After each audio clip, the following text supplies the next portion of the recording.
네, 오늘은 우리 제사보다 국류를 원하십니다.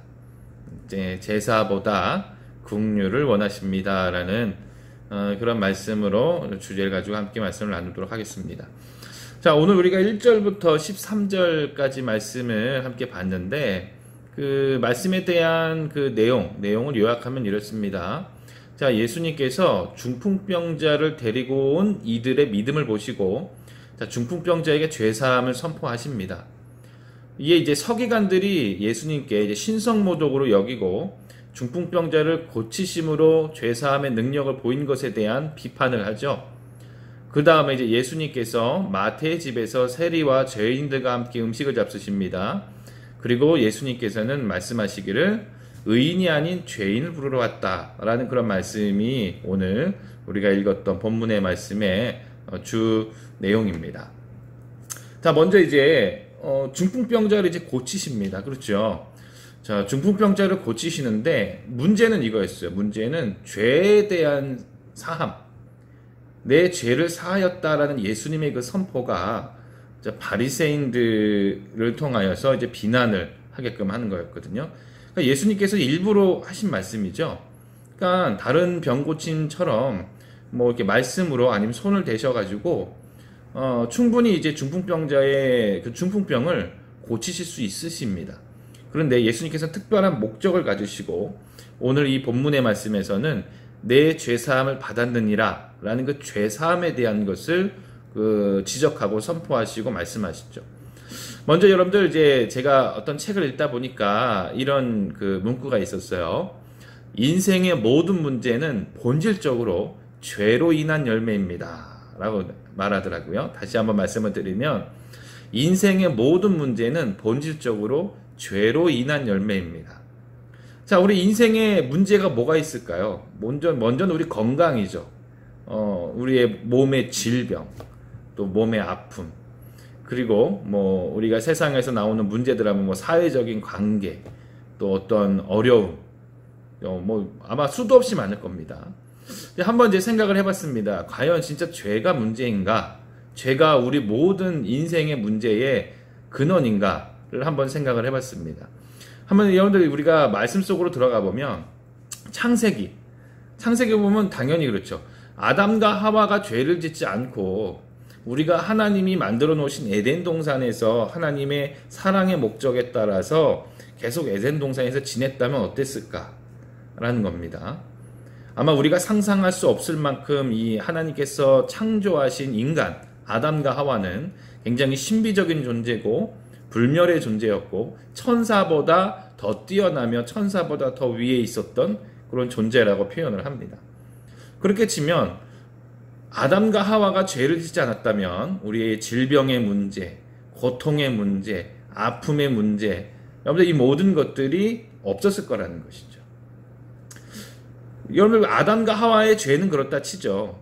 이게 아담과 하와 때로부터 문제는 이제 그 죄성이 우리에게 유전되듯이 계속적으로 우리에게 넘어오지 않습니까? 그래서 모든 인간은 마음속에 이 죄성을 가지고 있는 거예요. 죄의 속성을 가지고 있는 거죠.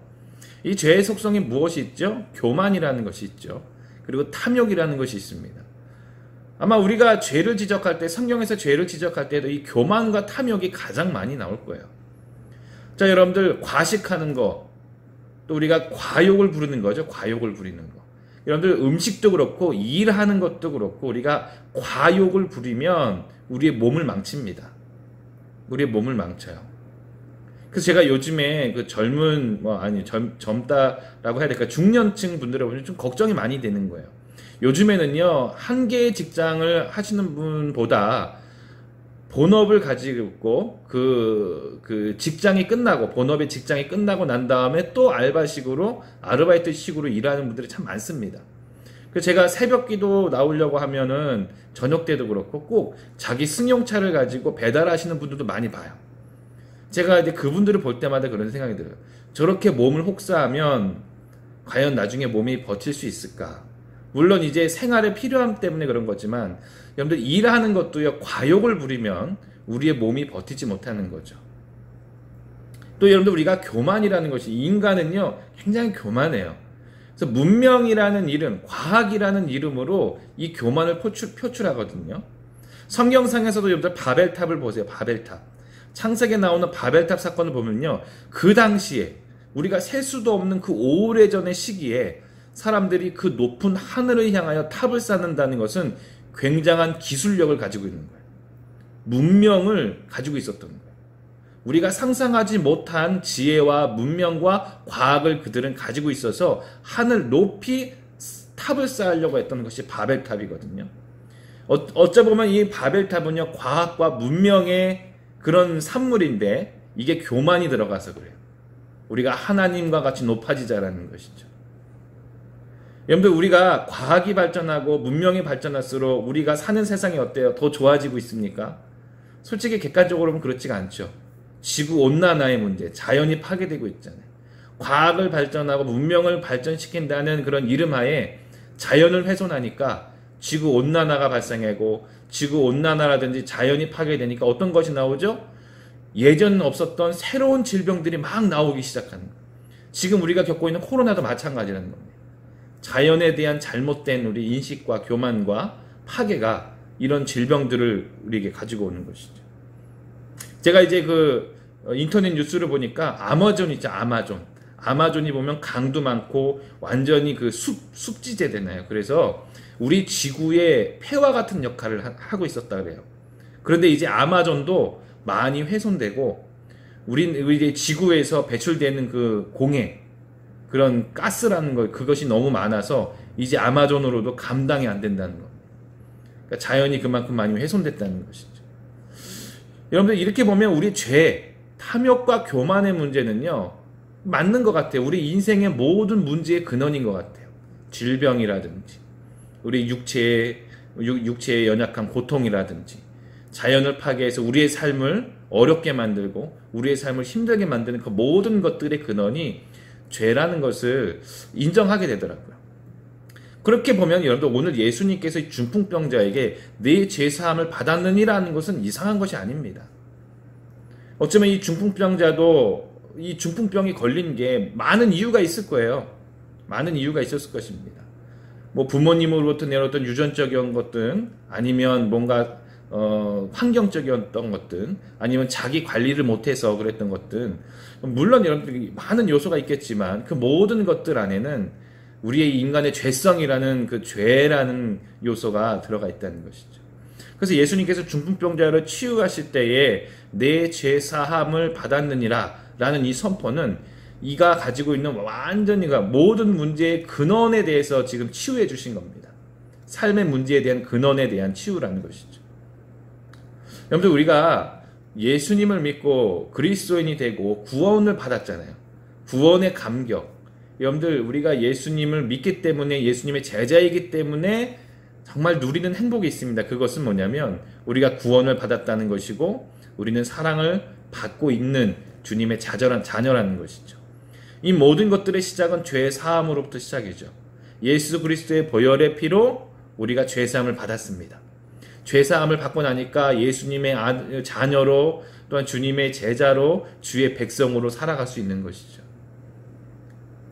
그럼 여러분, 오늘 이 말씀 속에서 예수님께서 중풍병자에게 내 죄 사함을 받았느니라 라는 것은 가장 우리 인생의 근원은 죄고, 그리고 이 죄뿐만 아니라 모든 질병의 치유도 함께 예수님께서는 사하심을, 회복하심이 있다라는 권능을 사람들 앞에 선포하신 겁니다. 이에 이제 바리새인들이, 당시 또 유대인들이 예수님을 비난하는 거죠. 신성모독이다라는 겁니다. 신성모독이다. 바로 당시에는요, 제사를 통해서, 희생 제물을 잡아서 제사를 통해서만 우리가 우리의 죄를 용서받을 수 있다라고 했는데, 바로 이 제사가 아니라 예수님 스스로 말씀으로 죄 사함을 선포한 것입니다. 이것은 곧 앞으로 제사 제도가 아니라 예수님을 통하여서 죄 사함을 얻을 수 있다라는 선포이기도 합니다. 그런데 바리새인들은 예수님을 믿지 못한 거예요.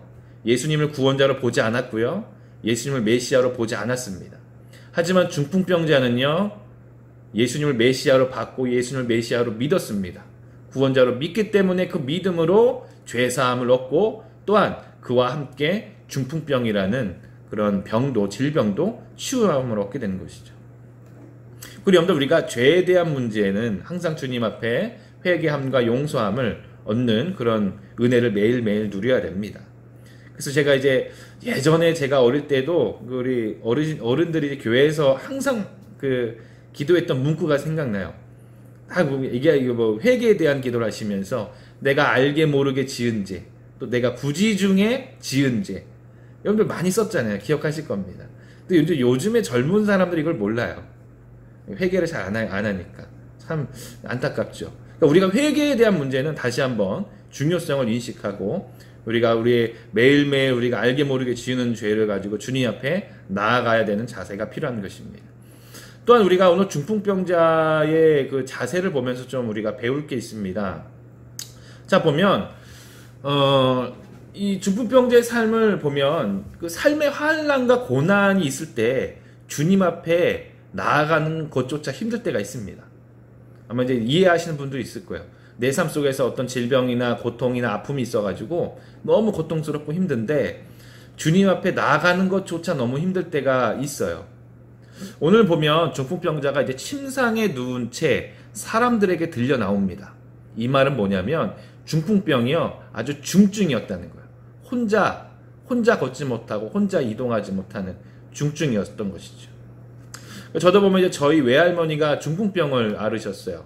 그러니까 반쪽만 이제 중풍병을 앓으셨는데, 제가 기억으로 이제 어릴 때 초등학교 초등학교 저학년 때 항상 할머니의 손을 붙잡고 이제 운동 삼아 약수터도 갔다 오고 이제 운동을 하셔야 되니까 이렇게 동네를 이제 손잡고 걸고 하는 그런 때가 생각이 나요. 너무 느리셨어요, 걷는데. 저는 이제 초등학교고 이제 한참 막 활동력 있고 할 때잖아요. 좀 빨리빨리 갔으면 좋겠는데 너무 느리신 거예요. 반쪽만 그렇게 중풍병이 걸려도 이동하기가 힘들고 어려운데 오늘 말씀 속에 중풍병자는 들것에 실려 나올 정도로 아주 중증인 중풍병자였던 것이죠. 근데 여러분들, 오늘 말씀과 함께 마가복음 2장 1절부터 12절에 똑같은 말씀이 나오거든요. 자, 이 말씀에 보면 이 중풍병자가 친구들의 손에 의해서 들것에 실려서 예수님이 있는 데로 왔는데, 문제는 예수님 주위에 사람들이 너무 많은 거야. 그것도 문제인 거죠. 힘들게 어렵게 친구들을 불러가지고 들것에 실려서 예수님이 있는 장소로 왔는데 또 문제가 발생한 겁니다. 사람들이 너무 많아가지고 예수님 앞에 가까이 다가갈 수가 없는 거예요. 이제 어떻게 합니까? 친구들이 또 힘들게 들것을 가지고 지붕으로 올라가요. 지붕으로 올라가서 지붕을 뜯어내고 그 침상을 줄을 달아가지고 예수님 앞에 들것을 내립니다. 포기하지 않는 거죠. 예수님을 어떻게든지 만나겠다라는 그 믿음이 있는 거예요. 소망이, 기대감이 있는 것이죠. 포기하지 않고, 자기가 할 수 없는 상황이지만 포기하지 않고 끝까지 노력을 해서 예수님 앞에 도착을 한 겁니다. 우리는 이 믿음을 본받아야 되는 거죠. 우리 앞에 예수님을 고통 가운데 예수님을 만나야 되는데 장애물들이 있을 수가 있어요. 육체의 고통이라든지 아니면 주위 사람들의 비난이라든지 아니면 시간적으로 아니면 내가 어떤 상황적으로 주님 앞에 다가갈 수 없는, 아니면 더 나아가서 내 마음이 너무 힘들어가지고 정말 괴로워서 주님 앞에 다가갈 수 없는 그런 장애물들이 막 발생할 수가 있습니다. 이럴 때 여러분들, 우리는 포기하면 안 돼요. 포기하면 안 되시고 끝까지 내가 주님을 대면하겠다, 내가 주님 앞에 기도하겠다, 주님을 만나겠다라는 그 믿음과 신앙과 기대감을 가지고 우리는 노력해야 되는 것이죠. 결국엔 이 중풍병자와 이 친구들의 노력이 주님을 만나게 했고, 그 다음에 죄사함과 중풍병에 대한 치유함도, 그가 소망했던 그 모든 꿈들이 주님께서 이루어 주시는 것들을 우리가 말씀을 통해서 오늘 보고 있는 겁니다. 자, 이 사건이 있고 난 다음에 9절부터는 이제 예수님께서 마태를 부르십니다. 이 마태라는 사람이 근데 보니까 세관에 앉아 있었대요. 세관에 앉아 있는 것을 보시고 이르시되 나를 따르니라 라고 말씀하시죠. 그 다음에 10절의 말씀을 보니까 이제 마태의 집에 가서 음식을 이제 잡수세요. 마태의 집에 가서 식사를 하시는데, 이때 세리와 죄인들이 와서 예수와 그와 제자들과 함께 앉았더니, 자, 마태의 직업은 무엇이었을까요? 세리입니다. 세관에 앉아 있었던 세리. 여러분들, 당시에 그 세리들은요, 좀 인식이 너무 안 좋았어요. 그래서 바리새인들, 특히 바리새인들, 유대인들이요, 이 세리들을 싫어했습니다. 당연히 싫어하겠죠. 왜냐하면 자기들에게 세금을 걷어가는 사람이잖아요. 돈을 걷어가는 사람들이었어요. 당시의 세리는요, 로마 정부의 하수인으로 간주됐어요. 그러니까 로마 정부에 올려야 될 세금을 이들이 징수를 했습니다. 근데 여기서 보면 많은 세리들이요, 백성의, 그러니까 가뜩이나 좀 힘든데 유대인들이 착취를 했어요. 원래 걷어야 될 세금보다 더 많은 세금을 걷었습니다. 그래서 유대인들이 볼 땐 저들은 매국노였고 경건하지 못한 사람들이었고 우리를 힘들게 하는 도둑과 같은 사람들의 세리였어요.